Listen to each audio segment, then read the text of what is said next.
Kita mulai ya. Sudah tahu kan skripsi itu apa? Ya, skripsi itu merupakan salah satu syarat untuk kalian menyelesaikan studi kalian di S1 Farmasi ini. Ya, skripsi ini merupakan suatu karya ilmiah berdasarkan suatu kegiatan penelitian mandiri.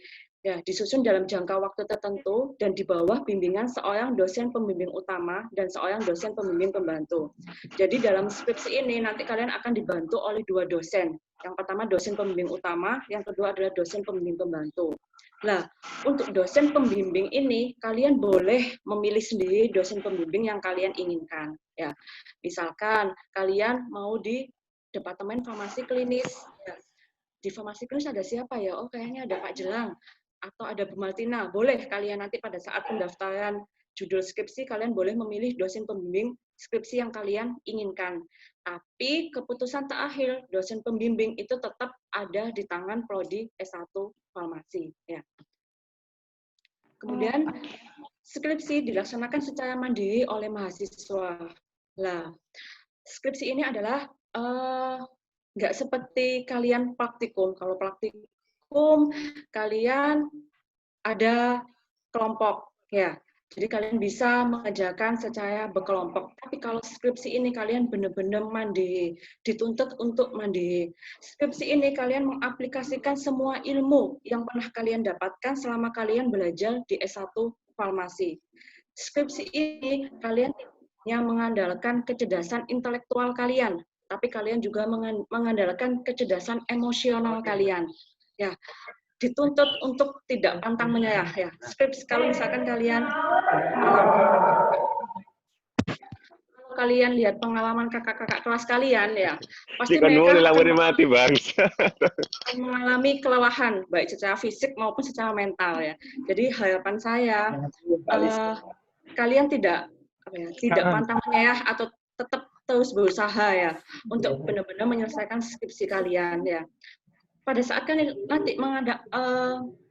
kalian nanti skripsi pasti banyak sekali tantangan yang akan kalian hadapi ya. Berbeda sekali pada saat kalian kuliah, berbeda sekali pada saat kalian praktikum.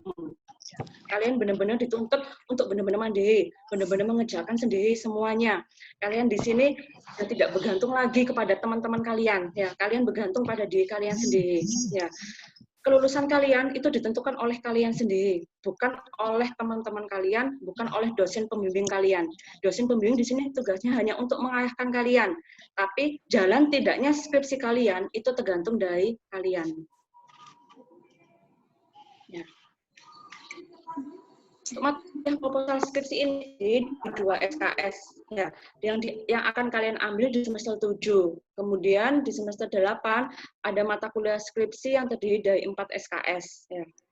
Untuk penyelesaian proposal skripsi dilakukan selama 1 semester, yaitu pada saat semester 7 dengan minimal 8 kali bimbingan untuk masing-masing dosen pembimbing. Nah, pada saat nanti kalian sudah mendapatkan topik kalian sudah di ACC, kemudian kalian sudah mendapatkan dosen pembimbing, lah kalian akan mendapatkan kartu bimbingan. Nah, setiap selesai bimbingan skripsi, kalian diwajibkan untuk mengisi kartu bimbingan. Kalian bisa mengajukan ujian proposal skripsi atau mengajukan ujian sidang skripsi kalau kalian telah melakukan minimal 8 kali bimbingan. Ya, untuk masing-masing dosen pembimbing. Ya, jadi kartu bimbingan itu nanti kalian dapat 2 untuk dosen pembimbing utama sama untuk dosen pembimbing pendamping. Ya, jadi masing-masing dosen pembimbing minimal 8 kali bimbingan baru kalian bisa mengajukan ujian seminar atau ujian sidang. Ya, ini kartu bimbingannya. Ya, nanti bisa kalian isi kalau kalian sudah judulnya sama sudah dapat pembimbing. Ya, pembimbingnya sudah ditentukan oleh prodi, kemudian topiknya sudah di ACC, baru kalian bisa mendapatkan kartu bimbingan. Nah, ini ada 2 bolak-balik, ya. Nah, jadi ini yang diisi. Nanti jangan lupa setiap bimbingan diisinya adalah syarat untuk kalian bisa mengajukan ujian seminar maupun ujian sidang. Nah, ini beberapa pengajuan.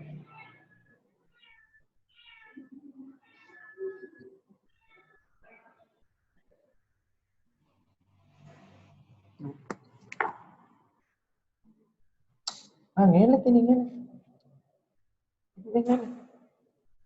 Ngelet. Ngelek ibu. Ibu ngelek ini sini ngelek. Ibu ini ngelek. Ibu ngelek bu.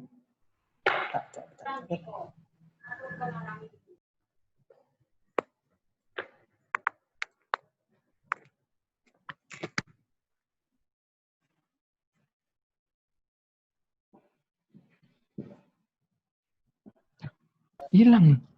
Loh kok hilang? Bentar. Maaf. Oh. Maaf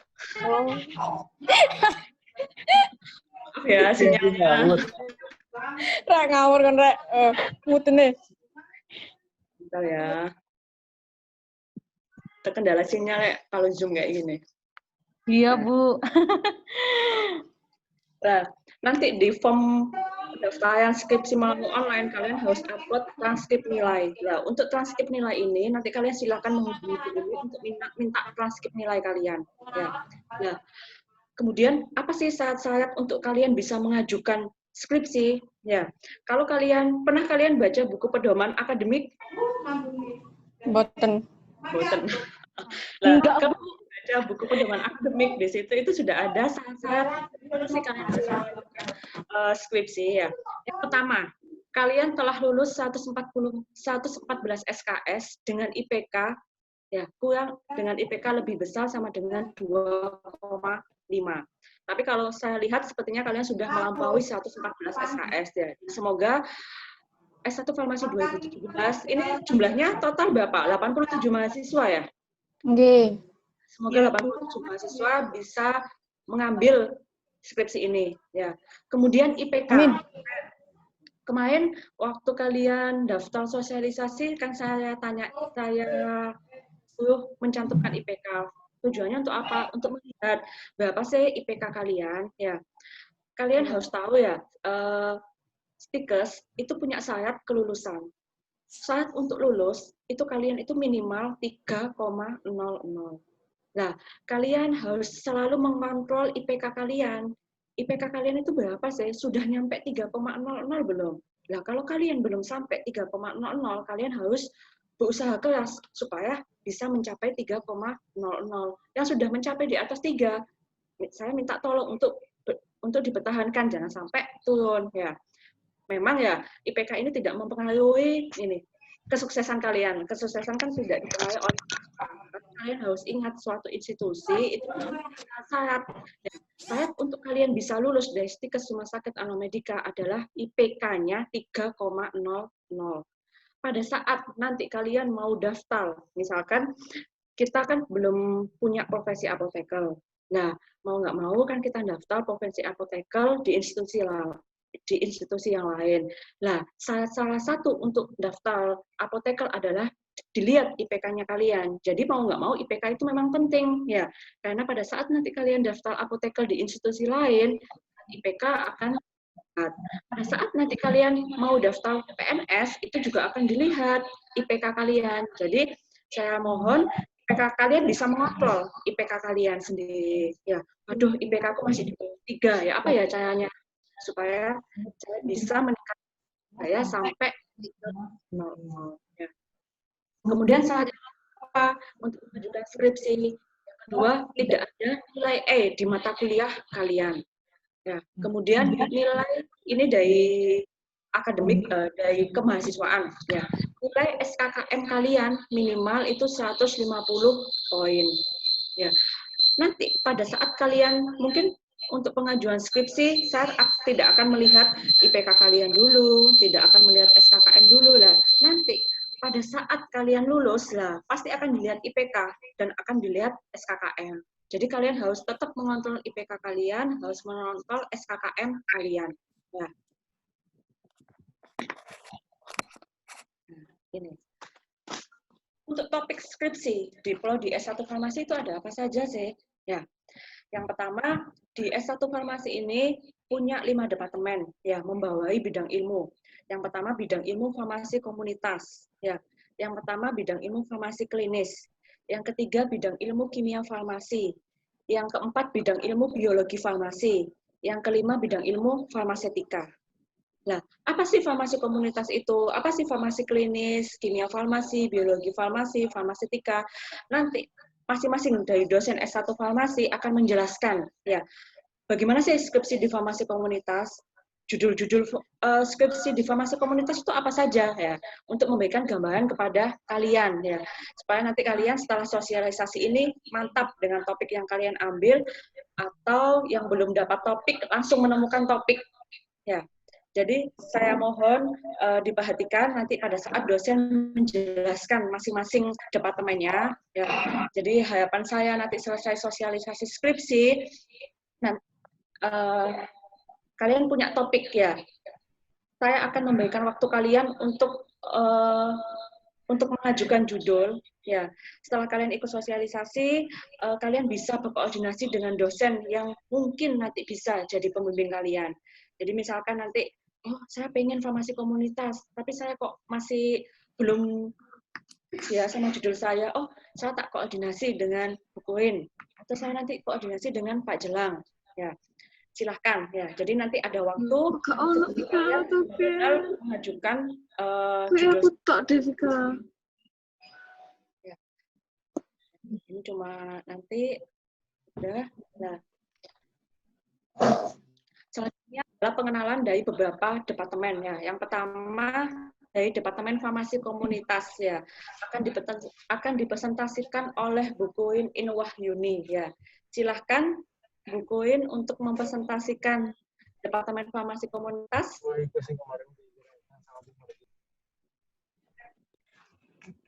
Oke, terima kasih Ibu Yani atas kesempatannya. Ini saya nggak pakai video ya, karena di jalan, lagi di jalan. Jadi videonya tak close. Ya.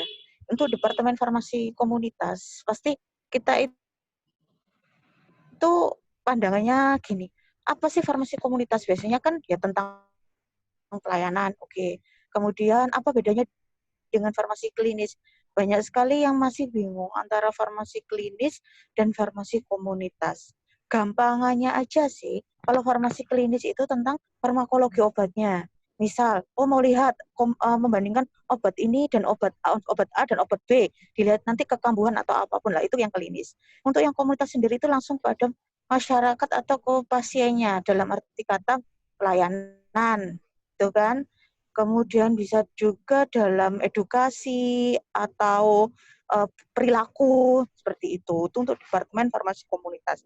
Saran saya, karena penelitian itu akan berbuntut panjang, maksudnya itu pasti membutuhkan waktu yang tidak sebentar, yang lama. Maka carilah penelitian yang memang passion kalian. Itu. Kenapa harus passion saya? Jangan ikut-ikutan temannya. Karena yang saya lihat ketika kalian ikut-ikut temannya, entah ikut pacarnya ya, oh pacar saya mau di departemen klinis, padahal saya nggak senang departemen klinis, ya sudah daripada saya pisah sama pacar saya, misalkan gitu. Saya sama-sama departemen klinis. Saya jamin di tengah-tengah bingung. Pasti bingung. Pasti. Ini pesan saya. Pasti bingung. Sama kayak misalkan teman saya punya geng saya di Departemen Farmasetika semua. Sedangkan saya nggak senang nih formulasi-formulasian. Saya sukanya di klinis. Saya pengennya nguji pakai mencet lah, pakai tikus. Ya sudah, daripada saya pisah sendiri, saya ikut. Lah, seperti ini jangan. Ini pesan saya dari awal. Jangan seperti itu. Penelitian adalah passion-nya kalian aja. Ibaratnya kalian ini nanti berhubungan terus dengan hal tersebut, maka buatlah hal itu se-enjoy mungkin, sesenang mungkin. Makanya penelitian riset itu harus dengan enjoy, harus dengan cinta, harus dengan hati. Kalau tidak, di tengah perjalanan, di seperempat aja, sudah capek. Ngapain sih saya harus ngapain? Nah, itu saya nggak mau. Untuk semuanya ya. Nah, ini contoh skop penelitian farmasi komunitas. Farmasi komunitas itu bisa tentang pelayanan, bisa juga tentang manajemen. Entah manajemen di puskesmas, manajemen di rumah sakit, manajemen di apotek. Nah, itu manajemen juga masuk ke farmasi komunitas. Bisa juga melihat tentang somedikasi. Bisa juga tentang perilaku pasien, tentang kepatuhan, gimana sih kepatuhan pasien dengan kita memberikan suatu edukasi, terus kepuasan pelayanan, itu masuk ke farmasi komunitas. Obat tradisional di sini maksudnya adalah obat tradisional bukan membuat ya, tapi lebih kepada manajemennya. Bisa juga lebih kepada, misalkan ini, sekarang kan lagi masalah COVID ya, lagi era pandemi COVID-19 nih. Biasanya orang itu malas untuk membuat jamu-jamuan, tapi dikarenakan kita membutuhkan rimpang-rimpangan untuk meningkatkan daya imun, maka banyak sekali orang yang akhirnya mengkonsumsi jamu, entah dibuat sendiri atau apapun lah. Itu bisa dibuat penelitian. Gitu. Next, Bu Yani. Oke. Ini untuk desain penelitiannya ya. Desain penelitiannya itu bisa deskriptif. Jadi deskriptif itu seperti berapa sih persentasenya gitu. Profil, misalkan profil suami dikasih ini sesuai dengan aturan misal gitu. Misal maka kita bisa melihat berapa persen yang suami dikasih itu dilakukan oleh apoteker ya. Terus berapa persen yang ternyata masih asisten apoteker. Lah itu dampaknya apa? Itu deskriptif. Jadi kita hanya mengamati. Ada juga yang secara desain penelitiannya analitik. Jadi analitik itu sudah masuk ke data-data, kita SPSS-kan, kita Excel-kan. Nah, itu analitik. Terus jangan khawatir, jangan takut, jangan parno terhadap kata-kata SPSS. Kalau orang itu sudah parno SPSS, pasti, loh saya harus SPSS, saya pasti susah. Enggak, SPSS itu memudahkan kita. Toh, kalau kita bingung, kita masih bisa cari di YouTube. Banyak sekali tentang metode analisis, tentang bagaimana cara statistiknya itu banyak, atau di Google. Saya ini kadang-kadang lupa kalau tidak sering-sering buka SPSS pasti lupa tempatnya karena di situ menunya banyak sekali. Nah, nggak apa-apa kita buka. Yang penting kita tahu tujuan atau arah penelitian kita kemana. Itu. Terus mau lihat arah dari mana sih? Ya dari rumusan masalah kita. Maka di pendahuluan pasti akan ditanyakan kenapa kamu mau meneliti hal tersebut. Ada fenomena apa yang akan kamu angkat, kamu teliti, kamu bahas. Dan di situ tidak ada alasan saya meneliti ini karena teman sekamar saya meneliti hal tersebut. Tidak ada. Itu kan. Ya, karena satu geng saya meneliti ini, saya ikut-ikutan. Nggak ada. Dan itu bukan jawaban. Itu sih. Ya, atau mungkin proyek dosen. Oke, dosen memang punya proyek. Kalian bisa ikut ke proyek dosen dengan syarat karena kalian sendiri passionnya di sana. Bukan karena saya mau ikut proyek dosen karena saya malas untuk mikir judul. Saya malas untuk saya enak kalau ikut proyek dosen itu sudah ditata. Tinggal ikut aja. Atau dosennya enak, atau saya males enak ikut proyek dosen soalnya biayanya ditanggung. Oke. Itu alasan sekian, tapi kalau kalian tidak passion di sana, saya harap jangan diambil. Karena nanti di tengah-tengah itu sangat-sangat melelahkan. Yang namanya penelitian tidak ada yang itu ya, tidak ada yang senang ya. Pasti namanya penelitian itu ada fase di mana kita capek, ada fase di mana kita semangat. Lah, kalau bukan passion kita, pasti banyakkan capeknya. Karena apa? Tidak dari hati. Kalian melakukan hubungan pertemanan aja, kalau kalian nggak seneng, nggak serak, pasti kan capek hati. Sama penelitian juga. Jadi nanti tolong saran saya itu di ini ya. Ya, diikutin lah. Karena ini memang sudah saya terapkan. Dan saya cari-cari tanya-tanya ke orang juga ternyata seperti itu. Kalau tidak passion maka akan males. Akhirnya kalau males apa kabur, hilang, ditelan bumi. Kalau nggak dosennya tanya, nggak akan ngadep gitu. Nah ini contoh judul skripsi farmasi komunitas. Ada evaluasi penggunaan obat asma, ada analisis efektivitas buklet terhadap kepatuhan, kemudian ada profil swamedikasi, kemudian bisa juga farmakoekonomi, jadi mau melihat analisis biaya, terus melihat efektivitas yang berkaitan dengan biayanya juga, CEA, CUA yang farmakoekonomi itu memang masuk farmasi komunitas. Tuh. Ini judul-judul yang sudah pernah diambil oleh kakak angkatan kalian, ini yang 2015 ya. Ada pengaruh kepuasan, tapi kalau ngomongin kepuasan jangan semua kepuasan ya. Karena kalau semuanya kepuasan, dosennya yang nggak puas. Tuh. Ada profil kepatuhan, ada profil tingkat pemahaman penyalahgunaan obat. Seperti inilah contoh-contoh skripsi yang bisa kalian lakukan di Departemen Komunitas. Ya, ini yang 2016 ya. Ada pengaruh edukasi terhadap perubahan perilaku, kemudian evaluasi waktu tunggu, tingkat kepuasan, pengaruh pelayanan, seperti ini. Tuh.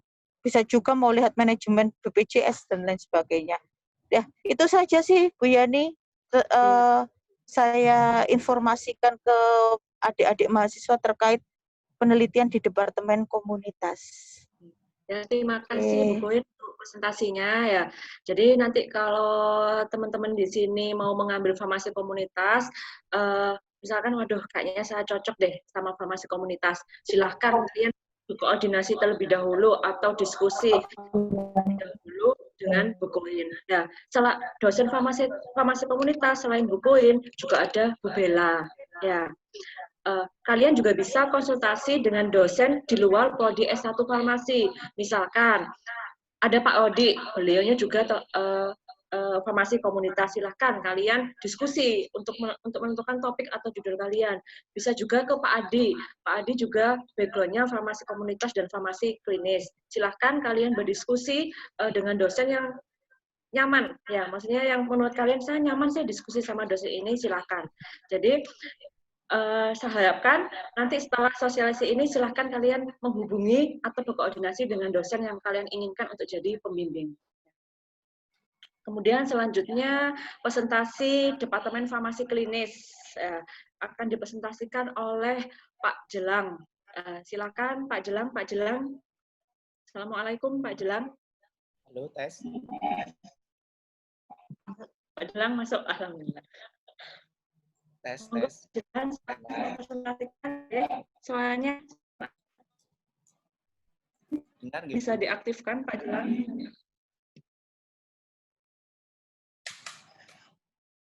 Halo. Oke, Pak Jelang, suaranya kecil sekali. Halo, Silakan. Halo, nggih Pak Jelang. Silakan Pak Jelang. Ya. Assalamualaikum warahmatullahi wabarakatuh. Waalaikumsalam. Waalaikumsalam warahmatullahi wabarakatuh. Terima kasih Bu Yani atas waktunya. Di sini saya ditugasi oleh Bu Yani untuk memaparkan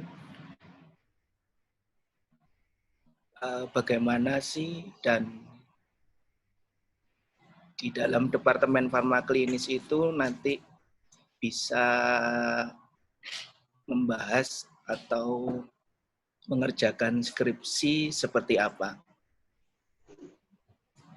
Bagi yang berminat dengan isu-isu terkait efek terapi obat, yang mana digunakan kepada pasien untuk tujuan evidence-based medicine. Mulai dari tahap preklinis sampai tahap postklinis fase 4 atau post marketing surveillance.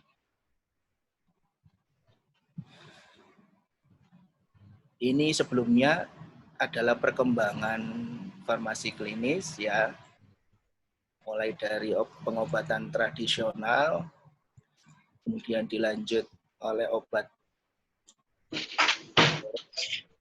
Artinya pada tahap transisional itu ada perubahan dari tradisional ke obat medis modern. Kemudian masa ini dari obat modern itu dikenal dengan periode farmasi klinis. Dan nantinya secara lengkap penggunaan atau penerapan evidence-based medicine itu dikenal dengan pharmaceutical care. Lebih lengkap penerapannya.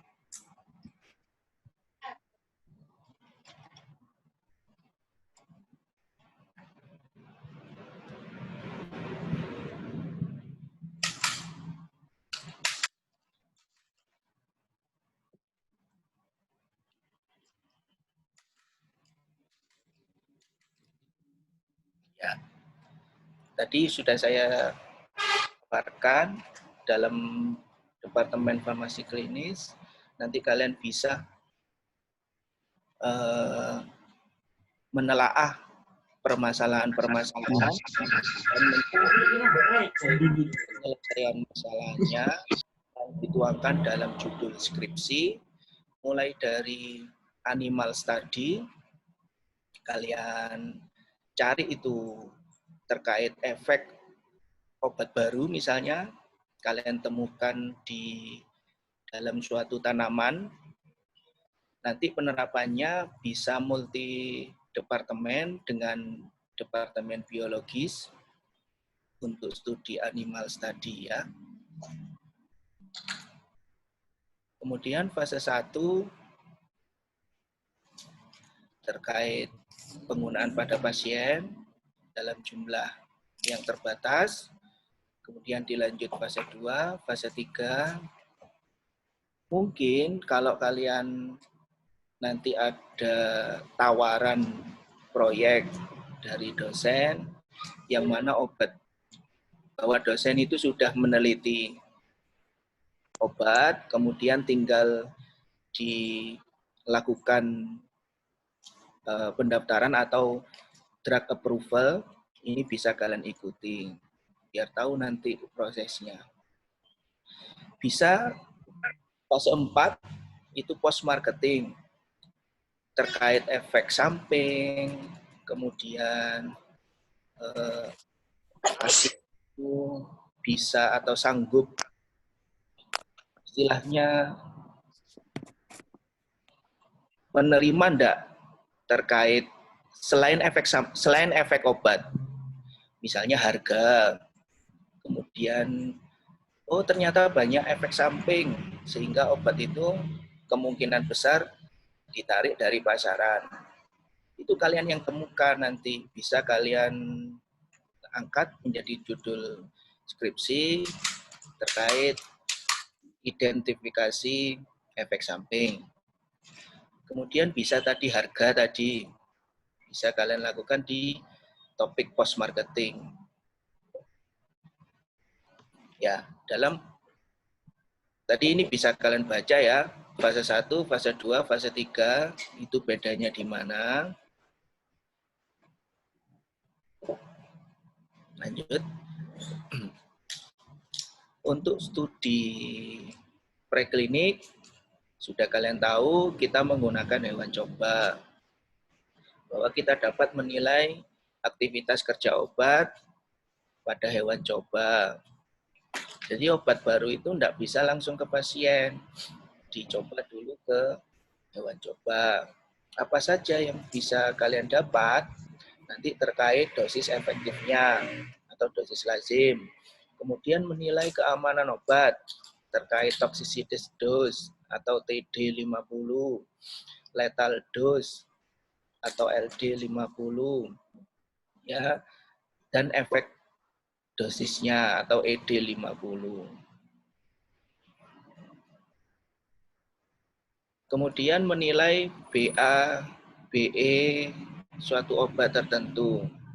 Ini bisa multi departemen dengan departemen teknologi farmasi, bahwa obat yang dibuat di industri itu nanti harus memiliki profil BA/BE yang dicoba diberikan pada hewan coba, bagaimana BA-nya, bagaimana BE-nya.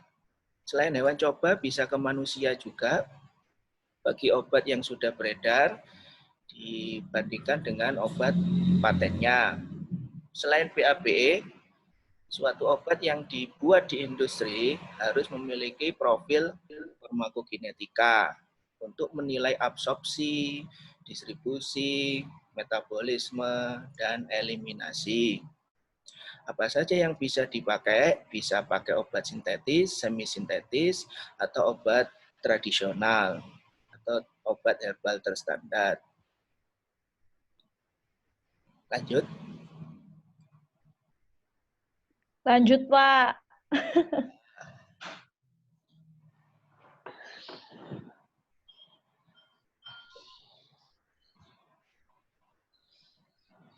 Hewannya ya tadi, apa saja, mencit, kembalinya.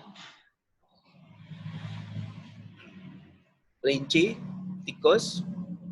Yang paling enak untuk farmakokinetika, profil farmakokinetika, pakai kelinci ya. Terkait efek, pakai mencit atau tikus.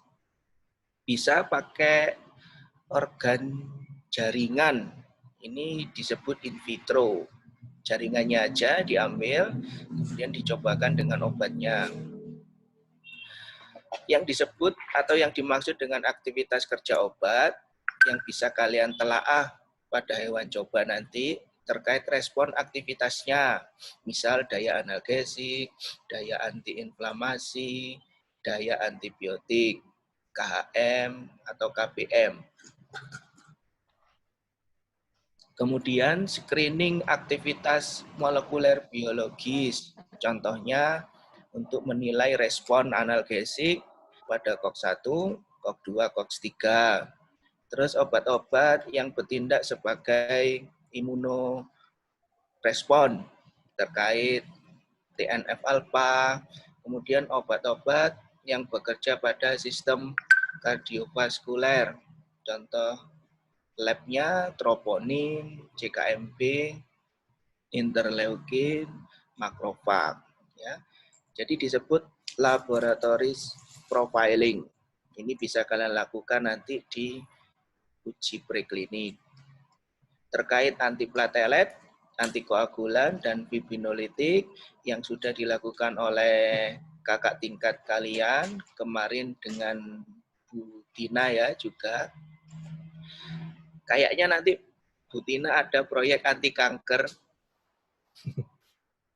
secara in vivo, misalnya dalam pemeriksaan histopatologis, kemudian sel markernya. Terkait sel kanker bisa dilakukan melalui kultur sel jika memungkinkan nanti. Mudah-mudahan sama Bu Nia nanti bisa. Itu tadi skupnya yang bisa kalian cari suatu permasalahan yang nanti kalian angkat dalam judul skripsi sebagai bahan pertimbangan. Sebagai contoh, ini judul-judul skripsi yang sebelumnya.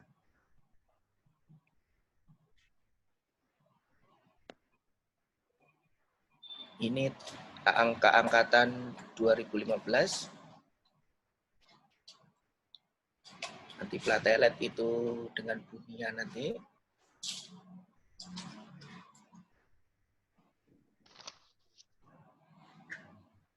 (2016)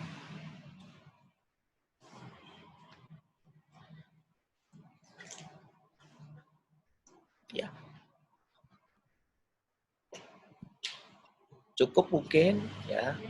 Terima kasih Pak Jelang untuk presentasinya. 2017 yang sudah ada minat di Departemen Farmasi Klinis bisa segera merenk-renk konsep nya dan didiskusikan dengan dosen terkait.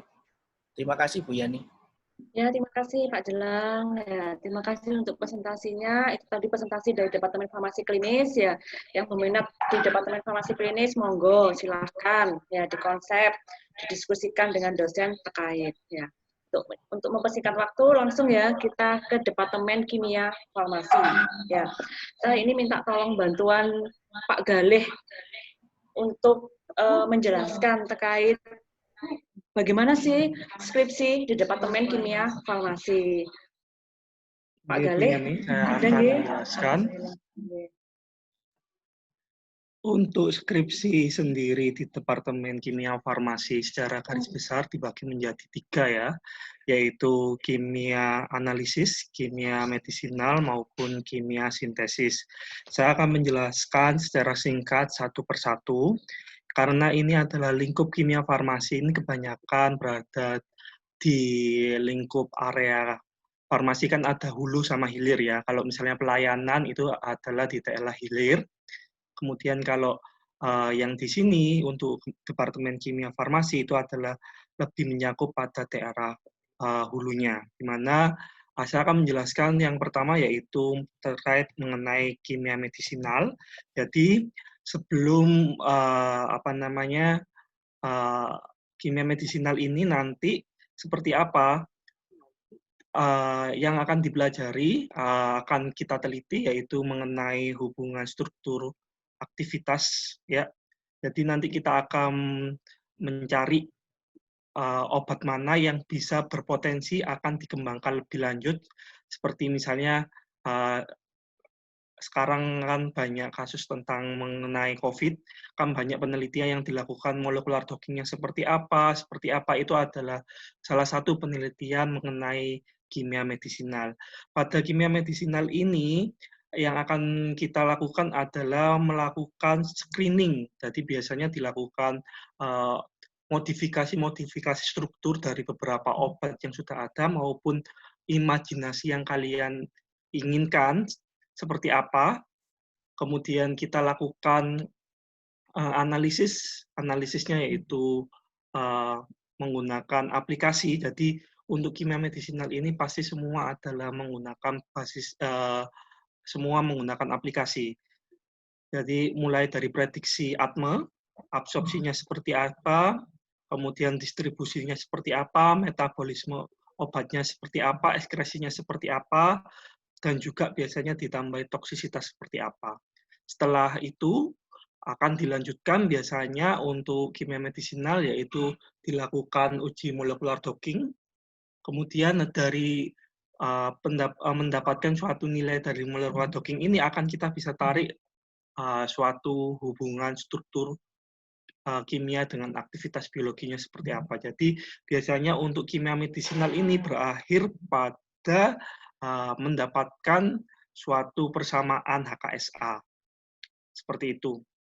Oke, setelah kimia medisinal ini kan ini satu topik sendiri ya. Untuk kimia medisinal selesai, biasanya untuk kimia sintesis itu adalah kelanjutan dari kimia medisinal. Tapi ini berbeda topik skripsi ya.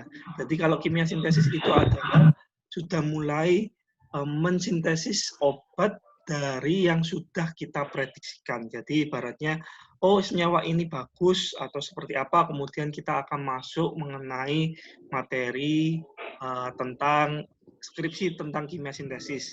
Kalau di sintesis ini lebih ke arah penelitiannya, lebih ke arah laboratoris. Kalau kimia medisinal itu kita lakukan semua, kebanyakan adalah cukup menggunakan laptop, komputer, yang berisikan aplikasi ya. Biasanya aplikasinya nanti bisa didapatkan, mungkin kalian teman-teman juga sudah mendapatkan seperti ChemDraw, kemudian MarvinSCAD untuk menggambar, kemudian untuk mendocking nanti kita bisa menggunakan MVD, kemudian atau menggunakan Autodocvina dan lain-lainnya. Ya, aplikasinya biasanya juga tidak berbayar, kita menggunakan online semua. Untuk kimia sintesis ini agak berat, di mana di sini adalah laboratoris, dan juga biasanya kalau emang mahasiswa yang berminat pada kimia sintesis, maka yang perlu diperhatikan yaitu karena kita kan negara berkembang, sehingga kebanyakan untuk memperoleh bahan baku itu agak susah untuk mengadakan itu biasanya kita beli dari luar negeri, sehingga biasanya barang datang itu biasanya 3 bulan setelah dipesan itu paling cepat. Sehingga kalau ada yang berminat untuk di kimia sintesis, harap segera langsung menghubungi dosen pembimbingnya untuk berdiskusi, kemudian bisa untuk apa aja yang perlu dilakukan pemesanan. Karena kalau tidak, nanti akhirnya tidak bisa dilakukan sintesis karena proses pemesanan ini butuh waktu untuk di kimia sintesis ini sendiri. Seperti itu. Tapi ada bahan-bahan yang emang manfaatkan beberapa bahan yang udah ada di lab, kalau bisa seperti itu. Setelah itu biasanya kita lakukan kajian kimia analisis. Nah, kimia analisis ini nanti bisa dari kita analisis dari obat baru atau obat yang sudah ada juga bisa. Jadi untuk di kimia analisis ini meliputi perbandingan metode analisis. Jadi kalian ada beberapa kan metode acuan dalam farmakope atau metode kompetitif dari USB dan lain-lainnya, itu kita bisa membandingkan dengan yang kita punya seperti apa. Kemudian juga itu juga dapat dilakukan verifikasi metode atau metode melakukan benar-benar metode analisis yang baru, ya. Kemudian juga identifikasi kualitatif maupun kuantitatif hasil isolasi, sintesis maupun produk dari suatu obat, itu untuk kimia analisis. Kimia analisis ini sangat luas, jadi biasanya untuk next Bu Yani. Itu biasanya kita misalnya ingin menganalisis suatu cemaran dalam bahan baku obat ataupun kosmetik juga bisa. Seperti biasanya cemaran-cemaran seperti yang sering tercampur seperti Hg pada kosmetik, kemudian cemaran-cemaran logam berat seperti Pb, itu biasanya lingkup kimia analisis juga. Ataupun kita juga bisa melakukan analisis bahan tambahan seperti rodamin ataupun zat-zat yang tidak boleh ditambahkan pada makanan atau minuman. Kemudian juga bisa kita analisis pencemaran-pencemaran ini ya, ada pada bahan baku obat. Misalnya bahan baku obat ini dicampur pada sediaan herbal, itu kan juga regulasinya tidak boleh. Kita bisa melakukan seperti itu. Itu adalah lingkup dari Departemen Kimia Analisis. Di sini nanti lebih banyak ke arah instrumental juga, laboratoris, tidak seperti, jadi kimia analisis ini sama kimia sintesis pastinya akan penelitiannya banyak adalah laboratoris di lab, sedangkan kalau untuk kimia medisinal itu lebih banyak menggunakan aplikasi yang ada di software-software yang di laptop ataupun komputer. Oke. Contoh-contoh judul skripsinya yang pernah, ya, ini adalah modifikasi struktur paracetamol, ya, untuk aktivitas analgesik. Ini nanti bisa ya, tapi kalau udah melakukan uji, ya, yang misalnya udah didapatkan senyawanya, maka ini akan kolaborasi dengan departemen klinis mungkin kan, menggunakan mencit dan lain-lainnya. Kemudian kalau ini sintesis, jadi N-oksil-sinamid dan aktivitasnya. Jadi ini dua sekaligus mensintesis maupun melakukan uji aktivitas secara in vitro terhadap sel kanker leukemia. Kemudian analisis cemaran Hg, kemudian ataupun analisis cemaran hidroquinon maupun Hg pada krim, racikan dokter, ataupun ini ya BKO, bahan kimia obat pada sediaan jamu. Ya, biasanya kan ini di sini menggunakan yang dianalisis adalah gibberellamide karena obat jamunya diabetes, tapi kalau seandainya obat kuat bisa biasanya ditambahkan oleh oknum-oknum itu seperti sildenafil atau obat-obat yang untuk asam urat itu bisa dianalisis seperti kandungan dexamethasone ataupun NSAID yang lainnya. Kemudian penetapan kadar ini adalah ini ya, apa namanya, suatu zat pewarna tambahan tetrazin karena sama sunset yellow kan kita tahu bahwasanya tidak boleh melebihi batas ADI. Kemudian itu adalah contoh-contohnya. Ya, ini seperti pengembangan metode preparasi sampel rodamin B pada lipstick ya, menggunakan ekstrak fase padat kombinasi spektro UV vis. Ya, kalau misalnya kalian pingin, oh Pak Galih banyak sekali ini apa analisis boraks pada apa sediaan bakso atau seperti apa, kalian bisa angkat topik-topik itu ataupun misalnya analisis tidak hanya rodamin B, misalnya sakarin, mungkin ada apa namanya pedagang tebu, kita ambil sampelnya, kita analisis apakah mengandung sakarin atau tidak, itu juga bisa menjadi topik tersendiri. Oke, kemudian pengembangan ini yaitu metode analisis natrium diklofenat dalam sampel jamu pegelinu, memang kadang-kadang biasanya ditambahkan ya. Kemudian analisis allopurinol pada jamu asam urat yang beredar pada di Kota Gresik ataupun seperti apa. Ini adalah contoh-contoh topik apa nama skripsi yang bisa diangkat di Departemen Kimia Farmasi. Oke.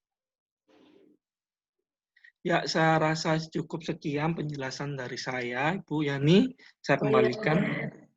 Ya, terima kasih Pak Galih sudah berkenan untuk menjelaskan terkait skripsi di bidang kimia farmasi. Mungkin selanjutnya di Departemen Farmasetika, ya, Bu Malti, ada Bu Malti sudah datang? Ampun, Bu. Ya, monggo silakan dipresentasikan untuk Departemen Farmasetika. Oke, selamat pagi teman-teman mahasiswa. Nah, hari ini saya mau mempresentasikan tentang ya, gambaran kalau skripsi di Departemen Farmasetika. Kalau misalnya kalian tanya, apa aja sih Bu yang bisa dilakukan skripsi di Farmasetika? Nah, ini. Bisa kalian lihat gimana cara pengembangan bahan aktifnya. Misalnya kalian tanya, Bu, saya ini suka pakai bahan aktif misalnya atau belajar misalnya hal gampang yang bisa kita jumpai misalnya VCO ya, itu kan lagi booming sekarang VCO. Saya mau ngembangin apa ya Bu? Nah itu kalian udah mulai punya ide ya kan, mau pengembangan bahan aktifnya apa, atau mungkin karena sekarang lagi happening COVID-19 gitu, terus kebanyakan semuanya pada main di bahan alam, kebanyakan semuanya pada main di empon-empon. Nah saya mau mengembangkan pon-pon, nggak cuman sebagai jamu-jamuan, tapi juga bisa sebagai krim misalnya, atau juga mau sebagai yang lain-lain, itu bisa banget. Pengembangan bahan aktif. Atau juga pengembangan bahan tambahan. Kalau kalian udah dapat kuliah ya kan tentang excipient, pasti kita bisa main-mainnya di excipient-nya. Kalau misalnya saya tambah excipient-nya jadi kadar ikan, nanti mau jadinya seperti apa, itu bisa main-main di situ. Atau selain bahan aktif, selain excipient, mau modif di mana? Modif di metode atau modif di peralatan, bisa banget. Misalnya metode yang selama ini dipakai, oh itu cuma granulasi basah, bisa ya nggak ya Bu, kalau misalnya saya pakainya di granulasi kering, atau di kempal langsung, atau biasanya yang dari kempal langsung aja, tapi saya mau buatnya di modified release, bisa banget, kan? Lalu bisa juga kita studi atau optimasi formula, kaitannya juga ketersediaan farmasetikanya seperti apa. Lalu peningkatan kelarutan dan kecepatan disolusi obat dan bahan obat. Ini juga bisa bekerja sama lintas departemen dengan Departemen Farmasi Klinik ya, tadi udah dijelaskan sama Pak Jelang tentang pengujian BABE dan lain-lain, itu bisa.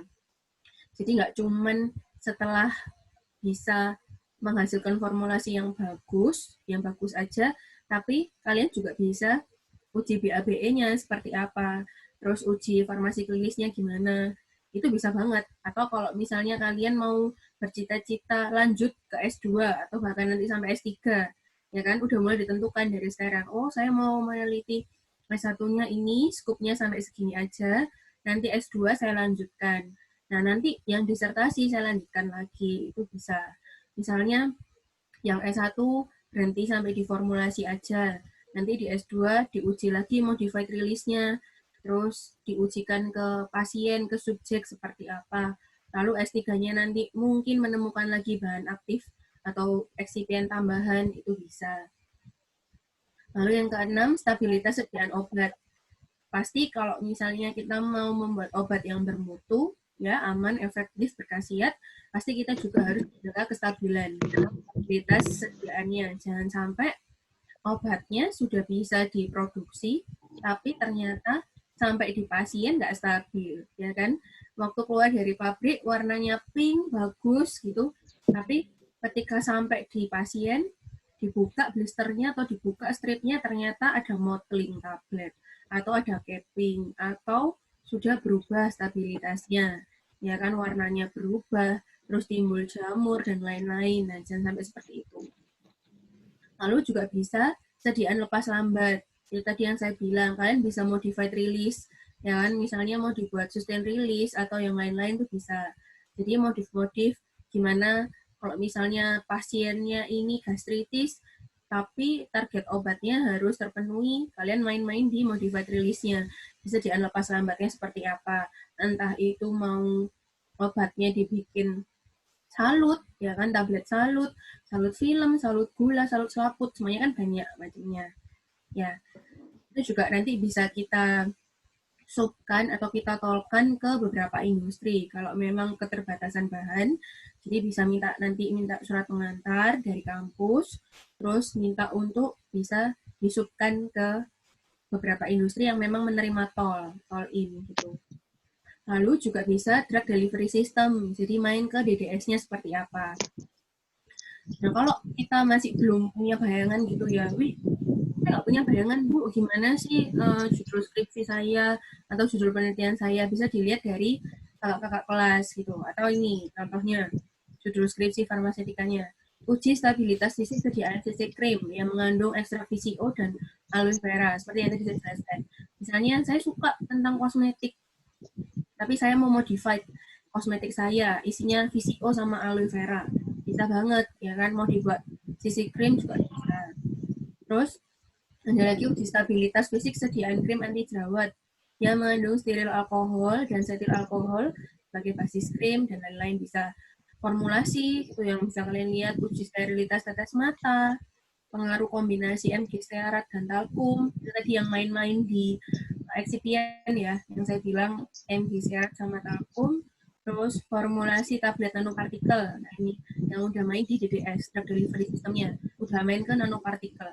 Karena kedepannya pasti yang dilirik oleh konsumen atau oleh industri adalah obat-obat yang cepat, gitu ya, cepat cespleng, nah, tanda kutip cespleng, gitu. Nah, gimana untuk menimbulkan obat yang cespleng? Otomatis kita main-main ke drug delivery systemnya, cara pengantaran obatnya seperti apa. Contoh-contoh skripsi dari kakak kelas kalian angkatan 2015. Misalnya optimasi formulasi tablet ibuprofen dengan sorbitol sebagai pengikat dan amilum solani. Ini juga bisa. Studi formulasi body scrub ekstrak etanol bunga rosella. Nah, sekarang kan lagi booming rosella, ada yang di rumah herbal juga kan.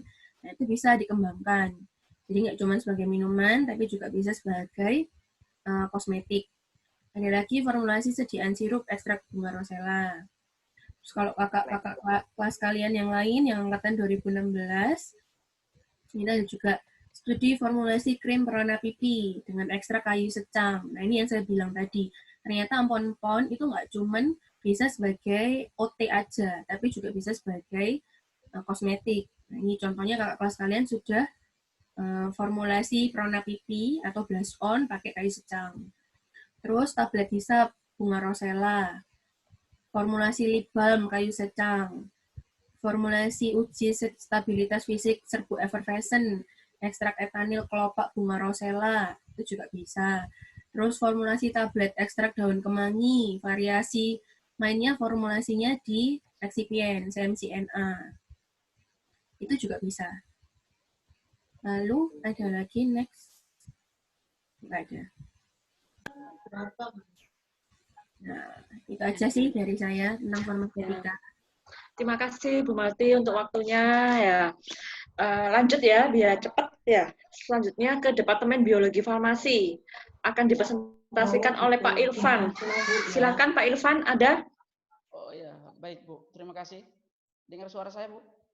Iya Pak, monggo. Terima kasih selamat pagi untuk semua. Terima kasih atas kesempatan yang diberikan Bu untuk membagi pengalaman atau memaparkan tentang Suaranya kurang keras mungkin Pak Irfan. Oh ya Bu. Baik, terima kasih Bu atas waktu dan tempat yang diberikan untuk memberikan sedikit gambaran atau gagasan Pak tentang Irfan, suaranya kurang jelas. Oh, kurang jelas ya, Bu. Kurang keras, Pak. Halo, halo. Oh, ini sudah keras nih, Bu. Ya, udah, Pak. Aduh. Baik, saya akan memberikan sedikit gambaran tentang Departemen Biologi Farmasi. Bu, coba lanjut slide-nya. Ibu, slide-nya, Bu. Bu Yani. Sabar, Pak. Baik. Dalam biologi farmasi ini, ruang lingkup dalam penelitian yang pertama yang kita lihat itu fitokimia mikrobiologi, yang kedua bioteknologi biologi molekuler. Baik. Dalam screening kandungan kimia, jadi untuk kalian yang akan melakukan penelitian tentang biologi farmasi, ketika kalian mengambil suatu tanaman, contohnya screening fitokimia, kalian harus melihat dalam tanaman itu dia kandungan aktif dalam tanaman itu tentang apa saja, dan untuk penyakitnya untuk apa saja. Jangan setelah kalian mengambil tanaman yang kalian lihat dan pada saat penelitian itu tanaman yang kalian ambil itu susah dicari. Contohnya sekarang lagi booming jahe untuk mengobati penyakit yang sekarang kita alami ini. Jadi mencari tanaman yang sebisa mungkin kalian dapat untuk penelitian kalian. Jangan sampai nanti penelitian kalian ketika sudah fixkan dari pembimbing atau pembimbing utama dan pembimbing kedua, tapi karena tanaman kalian yang akan dipilih itu sulit untuk ditemukan. Untuk isolasi dan identifikasi senyawa aktifnya itu kalian harus melihat benar-benar. Jadi sebelum kalian ambil judul itu kalian harus baca memang. Oh, dalam kandungan dalam tanaman ini kandungannya ini. Sehingga dalam kalian mengusung skripsi nanti kalian tidak mengusahakan diri sendiri karena tentang penelitian kalian. Untuk standarisasi bahan alam itu contohnya bahan-bahan yang akan kalian ambil atau kalian teliti dalam penelitian. Jadi gini, kalian jangan melihat teman-teman, oh kita ambil penelitian ini saja ya. Jadi harus ada niat dari dalam diri sendiri. Oh saya ini cocok di farmasi klinik. Oh saya cocok ini di farmaseutika dasar. Nah ketika kalian terjun dalam penelitian dan kalian di situ mulai pikiran sudah mulai, oh ini saya tidak cocok. Nah, jadi sebelum kalian maju, kalian harus pikir matang-matang. Oh, ini yang saya cocoknya yang di sini. Oh, saya yang tidak cocok di sini. Jangan ikut arus. Jangan ikut arus. Itu nanti akan membahayakan diri sendiri ketika dalam penelitian. Nah, Untuk bioteknologi biologi molekuler, penerapan metode biologinya itu di sana dalam suatu tanaman itu kalian melihat dari kultur jaringan tanaman. Nah, di situ kalian harus melihat, oh tanaman ini bisa untuk penyakit ini. Oh, untuk penyakit ini, tapi kalian salah mengambil. Nah, pada saat kalian pas penelitian, dan di situ kalian tidak bisa melakukan karena tanaman ini tidak digunakan. Bu, lanjut. Baik, di sini untuk contoh skripsinya itu studi etnofarmasi tumbuhan. Nah, di sini kalian harus melihat, membaca jurnal-jurnal atau skripsi kakak tingkat kalian harus melihat. Di situ kalian melihat di abstraknya. Karena di situ di abstrak itu sudah mencangkup semua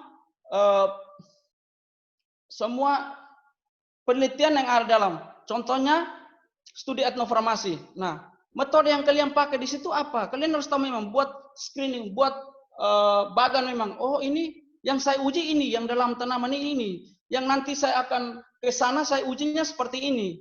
Jangankan nanti ketika kalian pada saat penelitian sampai di sana, pada saat wawancara kalian tidak tahu mau buat apa. Jadi sebelum kalian harus meneliti ini, kalian harus persiapan matang memang, sehingga tidak menimbulkan suatu keraguan bagi Anda ketika saat meneliti. Nah, ini contoh-contoh skripsi kalian. Jadi dalam ini contoh skripsi kalian, kakak tingkat kalian, yang itu analisis angka lempeng total, identifikasi jamu, analisis cemaran lempeng. Jadi di sini saya ingatkan untuk kalian yang akan meneliti, kalian jangan terpengaruh dari orang lain. Kalian harus ada niat dalam diri sendiri untuk kalian mau ambil apa sekarang. Jadi setelah sosialisasi ini kalian mulai pikir sudah, saya ini cocoknya di departemen mana. Jangan mengikut teman, oh ini kita ikut. Nanti sampai pada saat kalian penelitian nanti kalian akan mengusahakan diri sendiri. Jadi kalian harus mulai banyak baca jurnal. Bila perlu kalian harus mau melanjutkan kakak tingkat, skripsinya kakak tingkat, kalian lihatnya di saran. Oh, di sarannya kakak tingkat ini sampai di sini. Kalian harus tinggal melanjutkan. Oh, apa yang harus saya lanjutkan? Oh, tanaman ini bisa kalian kombinasikan satu tanaman dengan tanaman yang lain, bisa satu tanaman tapi penyakitnya berbeda, gitu. Baik, Bu Yani, mungkin dari saya hanya itu saja, Bu. Oh ya, terima kasih Pak Irfan untuk presentasinya. Ya, alhamdulillah sudah dipresentasikan oleh masing-masing dosen. Ya, gimana ini mahasiswa? Halo, sudah punya bayangan? Oh, pertanyaannya nggak mau sih. Ya Allah, Bu. Sudah, Bu. Ya Allah, Bu. Setelah sosial ini, kita akan menjelaskan sedikit terkait alur pengajuan judul skripsi. Nah, yang sekarang sudah mengikuti sosialisasi skripsi, sudah mengetahui bagaimana skripsi itu di bidang farmasi komunitas, farmasi klinis, biologi farmasi, kimia farmasi, dan farmaseutika. Nah, tugas kalian sekarang adalah mencari topik dan judul skripsi sesuai yang kalian minati. Silahkan kalian baca literatur, baca jurnal, baca skripsi dari kakak kelas, baca skripsi yang ada di internet. Ya, silahkan kalian diskusikan dengan dosen terkait.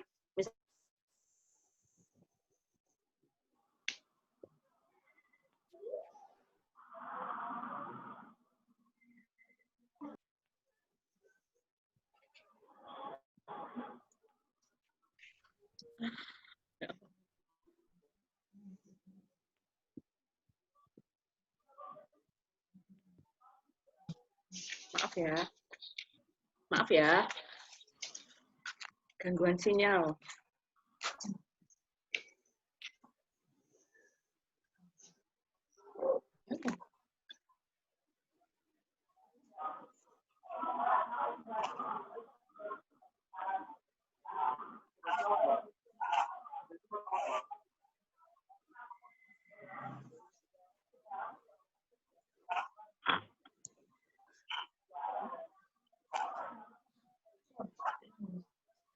Nah, ini ya, tadi kalian sudah mengikuti sosialisasi skripsi. Setelah kalian mengikuti sosialisasi skripsi, saya harapkan kalian sudah punya bayangan topik sama judul skripsi. Saya kasih waktu ya untuk kalian mencari topik sama judul skripsi. Kemudian nanti setelah itu kalian bisa mengisi form pendaftaran skripsi via online. Nanti setelah sosialisasi ini berakhir, saya akan share pamflet terkait alur pengajuan judul skripsi. Ya. Setelah nanti kalian mengisi form pendaftaran skripsi via online, kalian akan diverifikasi oleh Kaprodi bekas pendaftaran skripsi kalian, ya akan dipilih ini, oh anak ini masuk departemen, oh ini departemen klinis, komunitas, farmasetika, biologi, kimia. Nah nanti masing-masing dari mahasiswa akan melakukan interview dengan kepala departemen. Ya, kalau departemen farmasi klinis nanti kalian akan wawancara dengan Pak Jelang. Komunitas dengan Bu Kuin, kemudian nanti biologi farmasi, nanti ada Pak Irfan, ada Bu Aista, ada Bu Butet, kemudian dari farmasetika, nanti ada saya sama Bu Malti, nanti di kimia farmasi, nanti juga saya mungkin bisa minta bantuan dari beberapa dosen di kimia, sama mungkin minta bantuan dari Pak Galis juga. Ya, kemudian setelah nanti kalian melakukan interview, nah Kaprodi sama kepala departemen akan berkoordinasi untuk meng-ACC judul kalian dan menentukan dosen pembimbing kalian. Nah, pada saat nanti kalian mengisi form pendaftaran skripsi, ya itu saya menampilkan kalian boleh memilih lebih dari satu topik. Sudah saya kasih 3 topik. Misalkan topik pertama, kalian memilih topik di farmasi komunitas. Topik yang kedua, kalian tidak boleh memilih farmasi komunitas, harus beda. Topik kedua, misalkan kalian memilih farmasi klinis. Topik ketiga, misalkan kalian memilih farmasetika. Jadi nanti saya di form pendaftaran tersebut, kalian mengisi 3 topik. Kalau misalkan kalian cuma punya 1 topik, oke, nggak apa-apa. Ya. Nah, nanti pada saat kalian wawancara, ya, ini kan saya membatasi tiap departemen, ya, karena mungkin memang keterbatasan dosen juga, saya nggak mungkin. Saya kemarin lihat sekilas waktu pendaftaran sosialisasi itu departemen yang paling banyak diminati itu departemen farmasi komunitas. Sekitar 30% mahasiswa itu memilih departemen farmasi komunitas. Nah, itu mungkin tidak bisa saya ACC semua. Jadi kalian harus punya istilahnya punya cadangan topik. Saya harapkan cadangan topik itu juga cadangan topik yang kalian inginkan. Ya, jadi interview itu akan menentukan kalian akan ditempatkan di departemen mana. Pada saat interview siapkan dengan baik. Jangan pada saat interview kamu topiknya apa? Aduh Bu, saya masih bingung. Wah, itu ditolak kalian nanti. Ya, di farmasi komunitas kalian diwawancarai sama Bu Kuin. Topikmu gimana? Apa yang kamu sudah dapatkan? Ya, mana jurnal-jurnalnya? Apa saja? Nah, itu harus kalian persiapkan. Kalau kalian interview, tapi kalian tidak mempersiapkan interview kalian ditanyain, saya masih bingung, Bu, tapi saya pengen komunitas. Wah, itu kalian mungkin jaga-jaga saja, mungkin akan diterima di departemen tersebut. Jadi, siapkan topik kalian, judul skripsi kalian, diskusikan dengan dosen terkait. Pada saat nanti kalian interview, pada saat ditanya oleh dosen, kalian harus benar-benar siap. Siap dengan topik kalian, siap dengan konsep kalian, ya. Kalian persiapkan. Setelah itu, setelah nanti Kaprodi sama kepala departemen melakukan rapat dan meng-ACC judul kalian serta menentukan dosen pembimbing, maka saya akan mengajukan SK pembimbing kepada ketua Stikes. Pada saat SK tersebut turun, ya, maka kalian baru bisa melakukan penelitian. Melakukan bimbingan, menyusun proposal skripsi kalian, kemudian melakukan pembimbingan. Nah, itu setelah kalian dapat SK pembimbing skripsi. Kalau SK pembimbing belum turun, maka belum final. Kalian dibimbing oleh siapa? Ya. Sudah sampai sini? Nanti sebentar lagi, kalau misalkan skripsi berakhir, akan saya share pamfletnya. Di situ ada tanggal-tanggalnya. Ada tanggal kapan kalian harus mengisi form pendaftaran, kapan Kaprodi harus memverifikasi, kapan kalian harus interview, itu sudah ada tanggalnya. Ya, sebentar lagi akan saya share. Ya, kalian masih ada waktu. Ya, saya kasih waktu sekitar 1 bulan untuk menentukan topik dan judul skripsi kalian, untuk mencari jurnal-jurnal, untuk bimbingan, ya, atau diskusi dengan dosen terkait. Ya, udah ya. Semangat skripsi ya semuanya, 87 mahasiswa. Iya, Bu. Semoga dilancarkan ya. Amin. Dilancarkan sampai selesai ya. Saya harapkan kalian bisa tepat waktu ya. Jadi skripsi ini hanya dikerjakan dalam waktu 2 semester. Semester 7 untuk menyusun proposal, semester 8 untuk melakukan penelitian dan menyusun laporan skripsi. Ya, manfaatkan waktu sebanyak mungkin. Ya, penyakit terbesar di skripsi ini tuh apa? Rasa malas kalian. Kalian harus melawan rasa malas kalian. Itulah penyakit yang paling besar di skripsi ini. Jadi saya harapkan kalian benar-benar memanfaatkan waktu dengan baik. Ya, dan semoga ya masa pandemi ini bisa segera berakhir sehingga nanti bisa enak kalau kalian konsultasi dengan dosen. Kalau via online kan ada beberapa miss ya, lebih enak kalau tatap muka. Ya. Iya, Bu. Nah, ini kemarin ya paling banyak ini Departemen Farmasi Komunitas ya, diikuti oleh Biologi Farmasi, diikuti oleh Farmasetika, kemudian diikuti oleh Farmasi Klinis, peminat terendah di kimia farmasi. Tapi ini belum fix ya, kemarin kan masih ada yang belum. Kalian bisa nanti pada saat pendaftaran mengubah minat kalian. Awalnya kalian minat di farmasi komunitas, kalian mengubah di farmasi klinis, monggo. Kan. Ya, ini hanya gambaran awal sementara saja. Ya. Sudah? Mungkin saya membuka sesi tanya jawab karena waktunya memang terbatas. Kalau misalkan nanti banyak pertanyaan, silahkan kalian WA. Kalau misalkan kalian ada pertanyaan, silahkan berkoordinasi ke dosen pembimbing terkait. Ya, ini untuk alurnya nanti saya share di grup WA Komting. Ya, nanti di grup Komting akan saya share. Ya, persiapkan dengan baik, persiapkan manfaatkan waktu dengan baik.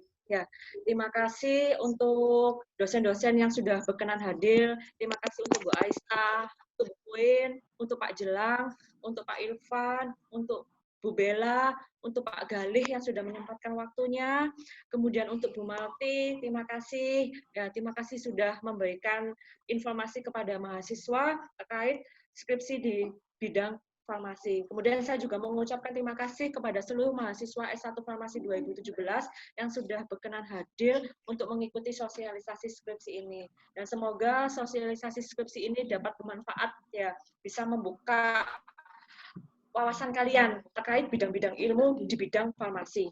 Ya, mungkin sebelum saya akhiri kita foto ini, foto apa ini? Foto bersama ya. Ya, silakan Mas Jack minta tolong videonya bisa diaktifkan. Aduh Bu, kita malu foto Bu. Untuk dokumentasi. Nggak apa-apa, sudah tahu saya kamu nggak mandi. Bisa diaktifkan, kita foto bersama buat dokumentasi. Ini ada pengganggu saya. Silakan video diaktifkan mungkin, atau fotonya diaktifkan. Ya, silakan Mas Jack difoto.